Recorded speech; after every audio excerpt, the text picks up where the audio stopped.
Welcome to the show. Tonight, we hooked Gary up to a treadmill and the treadmill up to our studio lights. As long as he keeps...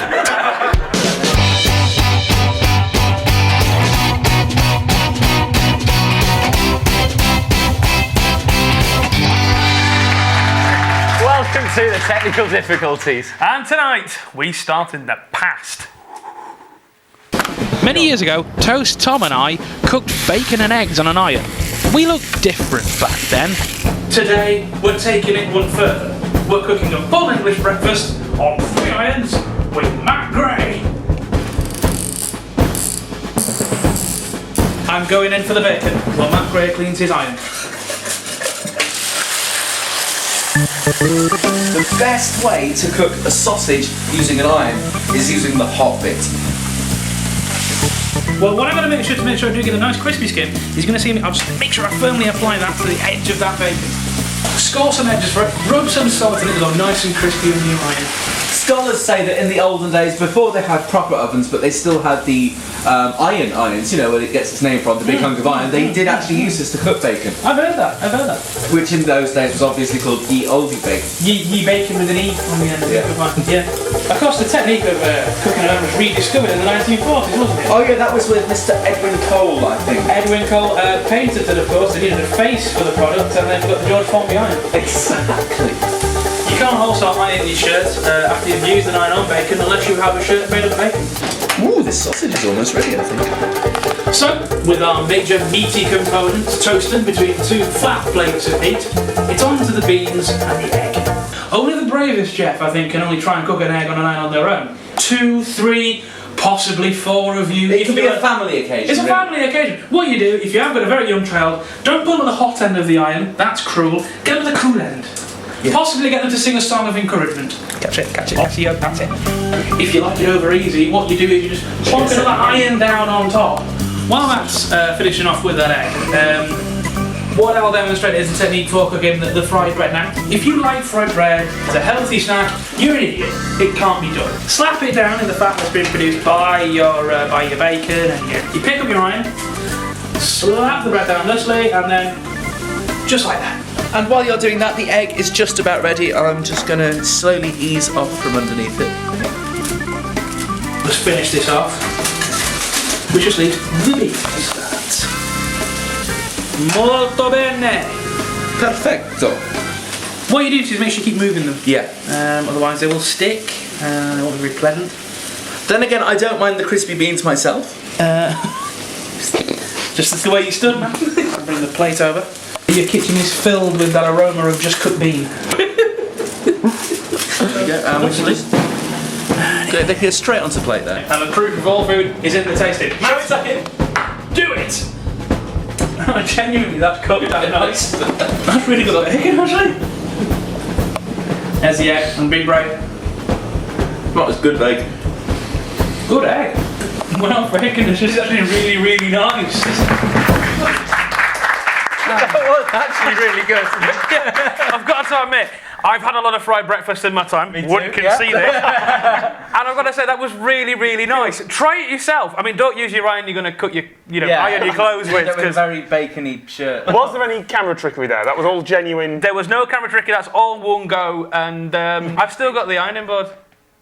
And here it is, like Reunited after 6 long months. Yeah. What I did is actually surprise. When we did that, it was very near bonfire night. When I took I wanted to use the ironing board to launch some fireworks off, and after I'd done it, let's just pause and take that in. yes, I fire off fireworks off my ironing board. You mean you don't? But I took it outside, put the fireworks on the ironing board and found it actually cooked some residual egg that was still on it. So, coming next series, should we get one? Cooking breakfast with fireworks. Roman candle with a sausage in it. Just lighting a sausage, really, isn't it? Oh god! But can you imagine the smell of the porky aroma of a breakfast firework and an egg Catherine wheel? Should we do Battle of the Beer? Let's do Battle of the Beer.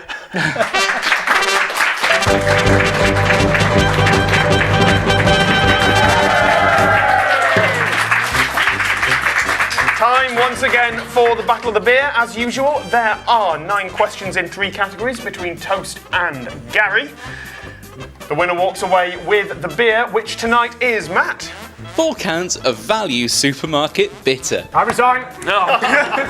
I'll tell you what, we're going double on the prize. We're doing 8 cans tonight for you. I resign twice. Actually saw the prize on the way in. It's 2.4% strength. Basically, you would drown before you got drunk. As usual, the first to shout out your name gets a chance to answer. Toast, you need to beat Gary's score to win, but you do have one advantage, and that's the Distractionator. Hi, Matt. Now, you can call for Matt to distract Gary at any time during the game. Matt, what's tonight's Distractionator? A wedgie. No! At the start, if you like. At the joker's point, if you like, just call for the distraction if you're ready. The game starts now.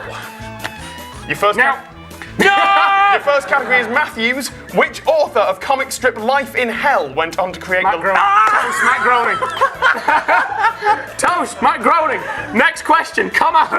That's 1-0 to Toast. Which Matthew is the lead singer, guitarist, pianist, and primary songwriter of English rock band Muse? Oh, I don't know. I don't care. No, it's Matt Bellamy.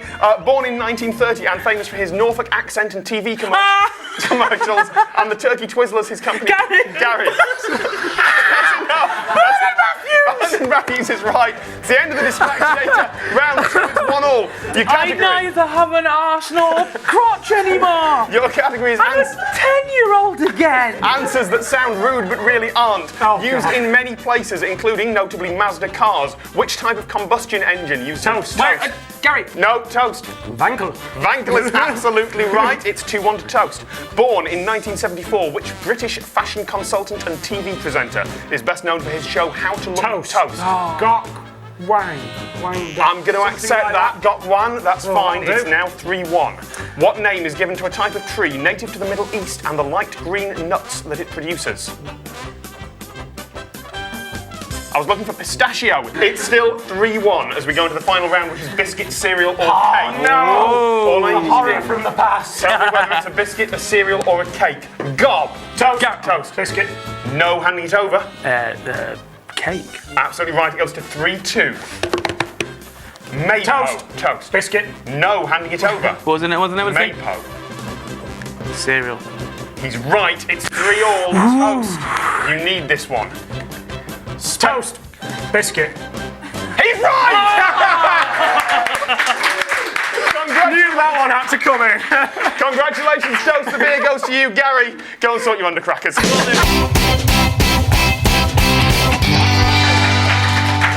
Congratulations on your winning. Yes. Quality guaranteed. 2.4 was a gross overstatement. 2.1. Does anybody have any vodka so I can turn this into booze? So that's nearer shandy than beer, isn't it? No, I imagine it has nothing of the sweet. Hang on, what's in this? what have we got? You know the traditional grandiose beer statement. This beer only has 4 ingredients. What have we got? Water. Yes. Good.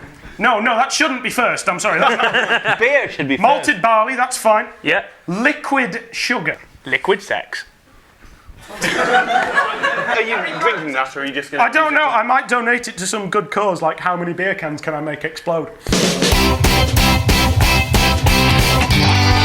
Now, we went to Scarborough a while ago. We did indeed, yeah. We did, and we got caught in a rainstorm. We went into the Brunswick... Yeah! We went into the Brunswick shopping centre, and in there, what we heard was a cone. Caution, the floor is wet. Please take care. A charismatic cone. It was a very Was it actually auditioning to play the next James Bond? Yeah. Almost, yes. Yeah. So we thought we could have some fun with this. I actually contacted the manufacturer of talking warning cones, and they said, no, you can't have one. So we made our own.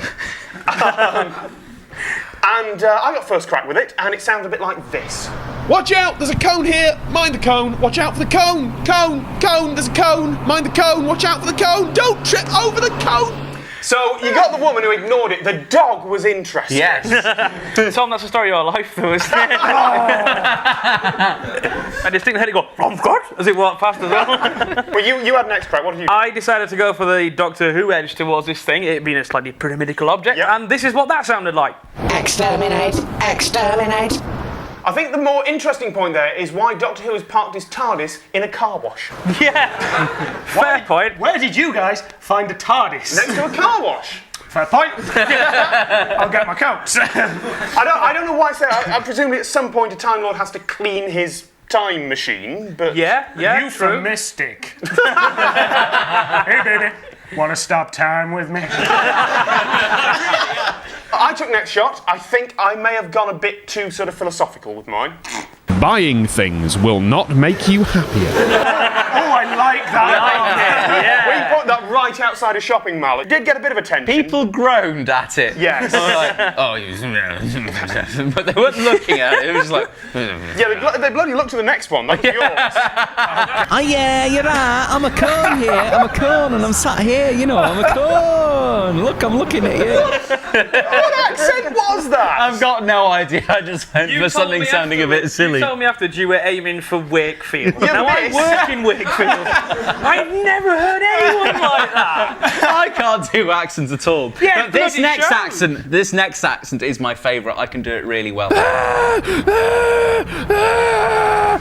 Yes, he really thought that cone was screaming. Afterwards, he came up and shook it slightly, didn't he? To see if there was anything in there. Right, let's go to your questions. This is questions from the audience here and from online. What have we got? This one. Adolf Hitler, what kind of cheese would he be? An initially popular one.